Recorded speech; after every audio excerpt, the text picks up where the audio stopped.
Tollywood senior star హీరోల్లో ఒకరైనటువంటి 'victory Venkatesh' హీరోగా ప్రస్తుతం అనిల్ రావిపూడి దర్శకత్వంలో తెరకెక్కినటువంటి తాజా సినిమా 'సంక్రాంతికి వస్తున్నాం'. ప్రారంభం నాటి నుంచి అందరిలో కూడా విశేషమైనటువంటి అంచనాలు ఏర్పరిచిన ఈ సినిమా నేడు సంక్రాంతి పండుగ కానుకగా గ్రాండ్‌గా ఆడియన్స్ ముందుకు వచ్చింది. వాస్తవానికి గతంలో అటు 'ఎఫ్2', 'ఎఫ్3' వంటి సినిమాలు వెంకటేష్ మరియు అనిల్ రావిపూడి కలిసి చేశారు. ఆ సినిమాల్లో వరుణ్ తేజ్ కూడా నటించారు. అయితే 'ఎఫ్2' మూవీ పెద్ద విజయాన్ని అందుకోవడంతో పాటు 'ఎఫ్3' కూడా బాగానే సక్సెస్ సాధించింది. దానితో వీరిద్దరి తాజా సినిమా అయిన 'సంక్రాంతికి వస్తున్నాం'పై అందరిలో కూడా అంచనాలు మరింతగా పెరిగాయి.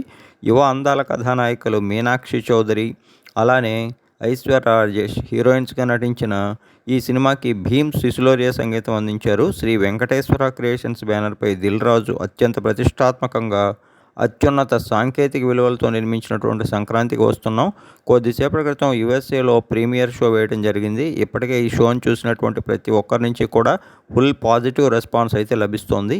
మరొకసారి ఈ సినిమాతో వెంకటేష్, అనిల్ రావిపూడి విజయాన్ని అందుకోవడంతో పాటు హ్యాట్రిక్‌ని నమోదు చేశారని, వెంకటేష్ హిలేరియస్ యాక్షన్ ఎంటర్‌టైన్‌మెంట్‌తో పాటు ఫస్ట్ హాఫ్ అదిరిపోయిందని, సెకండ్ హాఫ్ కూడా యాక్షన్, ఎమోషనల్ ఎంటర్‌టైన్‌మెంట్ అంశాలతో మరింతగా బాగుందని, ఓవరాల్‌గా అనిల్ రావిపూడి మార్క్, అలానే ఇటు వెంకటేష్ మార్క్ కలగలిసినటువంటి 'సంక్రాంతికి వస్తున్నాం' ఈ సంక్రాంతికి రిలీజ్ అయినటువంటి 3 సినిమాల్లో కూడా బిగ్గెస్ట్ చార్ట్ బస్టర్ అని చెప్తున్నారు. ఇక యూత్, మాస్ ఆడియన్స్‌తో పాటు ఫ్యామిలీ ఆడియన్స్ ఈ సినిమాకి విపరీతంగా కనెక్ట్ అయ్యేటువంటి అవకాశం ఉందని ట్రేడ్ వర్గాలు అంచనా వేస్తున్నాయి.